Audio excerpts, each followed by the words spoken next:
მოკლედ კომენტარებიდან გადაწყდა, რომ მომდევნო ვიდეოები მე-20 საუკუნის მიმდინარეობებზე იქნება. მაგრამ ცოტა შორიდან უნდა დავიწყო. მხატვრობის ისტორიაში ნამდვილად შეგვიძლია გავავლოთ ხაზი იმპრესიონიზმამდე და იმპრესიონიზმის შემდეგ, რადგან მე-19 საუკუნის მეორე ნახევრიდან რადიკალურად იცვლება ტრადიციული მხატვრული ხედვა. იმპრესიონიზმი, რაც მომდინარეობს სიტყვიდან შთაბეჭდილება, პირველად ერთმა აღშფოთებულმა კრიტიკოსმა გამოიყენა. კლოდ მონეს მისი აზრით საშინლად დაუსრულებელი ნამუშევრის მიმართ შთაბეჭდილება მზის ამოსვლა. ტილო 1874 წელს გამოიფინა ეგრეთ წოდებულ დამოუკიდებელ მხატვართა გამოფენაზე. ამის შესახებ შემდეგ ვიდეოში ვისაუბრებ.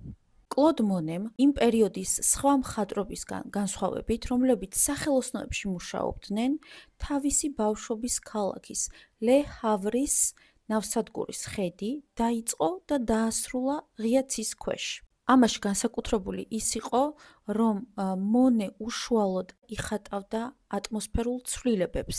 მყისიერად აფიქსირებდა მათ, რაც განსაზღვრავდა სწრაფ მონაზმს და დაუსრულებლობის შეგრძნებას, განსხვავებით იმ აკადემიური მხატვრებისგან, რომელთა შემოქმედებაც პარიზის ცნობურ საზოგადოებაში მიღებული იყო როგორც სწორი, ისინი აკეთებდნენ ბუნების ჩანახატებს და შემდგომ ხელოვნურ განათებაზე თავიანთ სტუდიებში ასრულებდნენ თავიანთი თვალთახედვით. შესაბამისად, მიუხედავად არააკადემიური მიდგომისა, იმპრესიონისტების ნამუშევრები გაცილებით უფრო ცოცხალი და ნამდვილი იყო, ვიდრე აკადემიური მხატვრების იდეალური ნამუშევრები.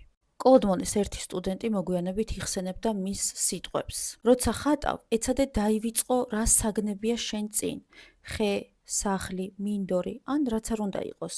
უბრალოდ იფიქრე, აქ არის პატარა ლურჯი კვადრატი, აქ ვარდისფერი ოვალური ლაქა, აქ ყვითელი ზოლი და დახატე ისე, როგორც ის გეჩვენება, ზუსტი ფერითა და ფორმით.